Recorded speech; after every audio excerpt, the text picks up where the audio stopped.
My name is Dante Martinez, born and raised in El Paso. Actually, I was born in Favens, but raised here in El Paso. I went to Loma Terrace Elementary, Hillcrest Junior, and I graduated out of Bel Air High School. When I graduated out of Bel Air High School, I enlisted in the United States Marine Corps. Stayed there in the Marine Corps approximately 10 years. Right after the Marine Corps, I started with Southwest Airlines out in San Diego. And ever since then, I've been with them. So I've been with Southwest Airlines about 26 years now.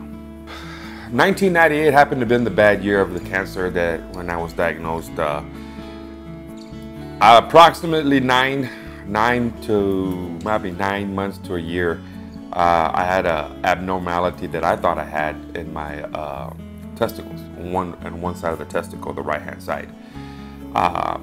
It was like I would say like a golf ball to a tennis ball size type of that I can remember. It was pretty big and hard. But however, I never thought about it twice because there was no pain. And of course, my wife had said several times for me to go check it out, but hard-headed I didn't, because I didn't feel no pain. I thought it was an abnormality, to tell you the truth. But one day I woke up and I had some pain, and of course that was enough for my wife to go ahead and take me to the hospital. And it happened to be Mother's Day on a Sunday. We went to Sierra Medical to the emergency room because I was in pain. And once I was there, just the way the doctors looked and how they handled things, I guess they were pretty much aware of what was going on. And I think what sealed it is when they did the MRI on the testy, and the person who did the MRI, you can just read his face. The doctor came in and let me know that you have a tumor, so you need to see a urologist like immediately. So that Monday, the next day, I saw a urologist to confirm that I did have a tumor that pretty much ate the testy and did some tests and basically says we need to take this out because it's pretty bad. So within a week, I was already going through all sorts of tests and whatever the case may be. And they took out the testicle, the tumor, and sure enough, it was a tumor with nodules. It was a pretty bad tumor and it was cancerous. Once they took that off, I was in the hospital for approximately overnight. I had surgery and then stayed the next day. Then Dr. Chan was the urologist, and in turn sent me to oncologist, Dr. Ung. And of course, he took some tests, and of course, my cancer cells were very high, approximately 3,500 cancer cells in my body. That spread through my whole body. Of course, I was in shock. Just to go back a little bit more, once I was diagnosed on the Mother's Day, pretty much I was up the whole night at that time frame, and got real educated with the term cancer, testicular cancer, and find out all the facts. I'm the type of guy that doesn't fall on pity. I don't like to say, oh, woe me. I need to know what's going on. Kind of like, I want to fix it now. Yeah, so I was on a mission, basically. And I learned a lot. And basically, I didn't sleep that day until the next morning. I was at the computer just looking up stuff. And what I've read, that testicular cancer ranges between the age of 13 to 25, I believe, if I'm not mistaken. I could be wrong, could be really close. But I was already past the age of 25 when this happened. And how old were you? Well, I'm 52 now, so this is 1998. So, top of my head, shoot, probably my early 30s, late 20s. It was scary when Dr. Ung stated that I had cancer all over my body. He began a regimen of chemotherapy. That was a time that it was rough for me. I had, I don't know if it's because I wasn't really informed, or maybe I just didn't do it, but I was one of those people that didn't get one of those fistulas where the implant and they just plug you in. Basically, every time I went to go on, I had chemotherapy 5 days a week, every other week for 15 treatments. Basically went to go get sick. And when I came in, it was 2 types of chemos. And ever since they would put it in like an IV. Or every day I would do this to the point where they couldn't find veins. So they were doing here, they were doing it here, they were doing it in my thigh, they were doing it inside my leg. It was a very painful process just to get hooked up. They blew a couple of veins and all the sorts of stuff. So I don't know why I wasn't embedded with that, but long story short, it was very painful. And basically, as the week drawn down from Monday to about Wednesday, Thursday, I was already, I was throwing up. I couldn't see straight. It was very awful. It was a very ugly experience. But I endured. Basically, my kids were small, and I had something to live for. So pretty much I had in my mind. And even when I got home after treatments, believe it or not, I just come sit down. My mind was, maybe if I walked, I could walk. I could see I remember walking down the street, and I would have tunnel vision. I mean, it was like I was like drunk, I guess. And I lost my hair. I lost my taste. I couldn't taste anything. So I used that to my advantage. I ate a lot of tomatoes, like oranges and apples. I hate tomatoes. I can't stand tomatoes. But since tomatoes were as an antioxidant, I usually ate tomatoes like an apples. I couldn't taste it. All I felt was wet. But I ate them every day, like nothing, like a pear, like an apple. I ate 2 or 3, 4 at a sitting, and I used that to my advantage. And pretty much every time I ate, I threw up. Throw up.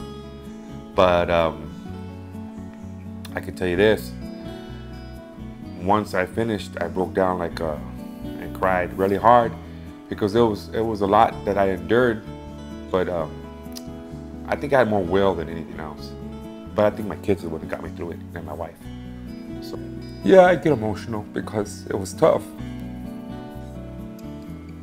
But I can tell the people that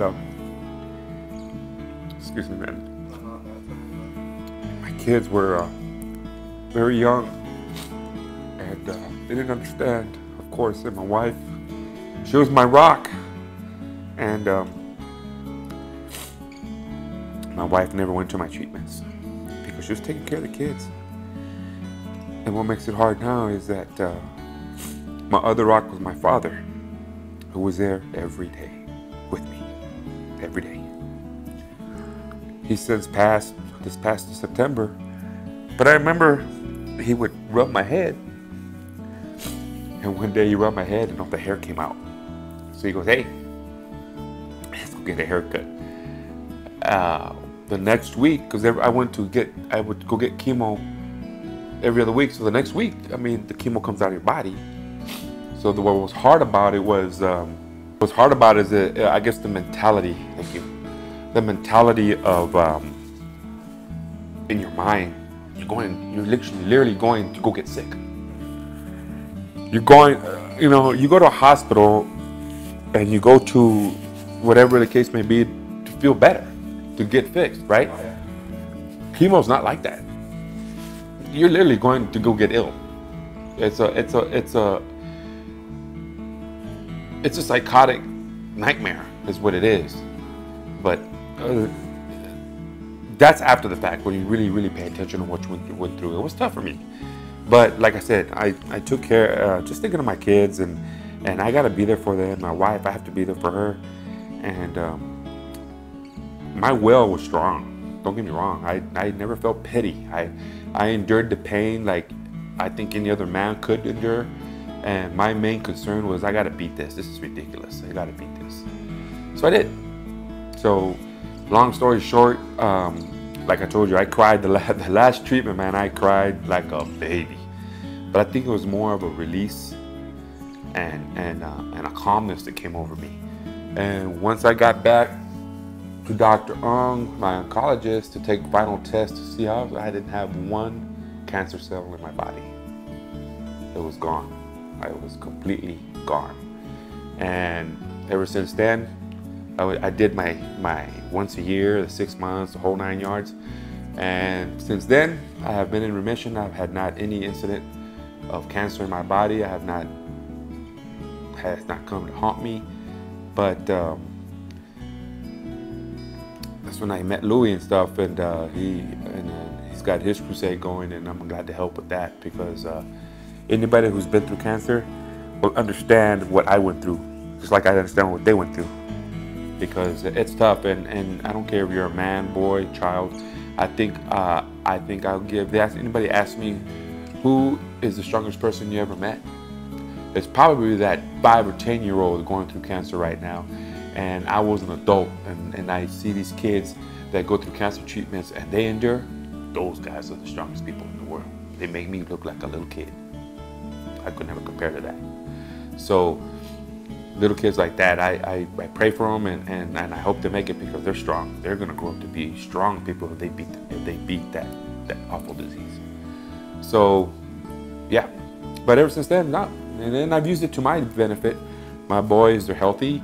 I'm glad. My girls are healthy. Everybody's healthy in my family. Nobody's injured other than my wife. I think once again, I can't say enough about my wife, who had pretty much went through tough times with her dad, or her mom having breast cancer, her dad having cancer and died from cancer, and then her husband gets hit. It's like 3 strikes all in a row. But you know what? She's tough. My wife's a tough woman, so I'm lucky to have her. And I think her sure will, my parents' will, my kids' will, and my own will got me through it. I'm good. What's a message that for somebody who hasn't gone through cancer? What's a message that you can tell somebody that doesn't really get sick? Like you said, like you didn't think anything of it. Yeah, you know what? I'm like any other. I thought I was a healthy guy. You know, I wasn't a smoker. I wasn't anything like that. I didn't do drugs. I was pretty much an athletic type of guy. Coaching standards with my kids, the whole 9 yards. But the message I would send to anybody else: get checked, man. Get checked. I mean, it's like like myself. I recently got another thing. I recently got diagnosed with diabetes. I guess that's the other one, a couple years ago. But so far, I've beaten it. So with that being said, I went back to the gym and started working out and started eating healthier and stuff. So you need people, especially, I'm 52 years old. I'm 52 years old, and I go to the gym regularly now because of the diabetes. But let me tell you what, my sugar levels are great. Everything's doing really well. But to use that as a tool, go get checked. It doesn't matter if you have no symptoms. Go get a regular checkup. Go to your doctor, get some blood work done. It's okay to go get checked out. If you catch it early, that's the key. That's the key. You catch anything early, you can beat it. So my thing to this, and Louis and I have talked about this, and I think that's what his message is for his crusade of awareness, just like the awareness for breast cancer. For men, it's awareness of any type of cancer, whether it be testicular or whatever cancer that might form up in your body. When you're my age or even younger, you can do it in 40s. Give yourself a checkup. Check your levels, your LDL levels, anything that can be done. What do you call it? Where they do everything where they need to make sure that you are healthy enough, and to catch anything that, hey, might be lingering in your body, you might not even know. And if you have any abnormalities, you think you just because it doesn't hurt, go get them checked out. Go get it checked out. Once again, the key word is early. Early detection is key. Once you get detected and early enough where they can treat it well, you can beat it. So that's my thing to you guys.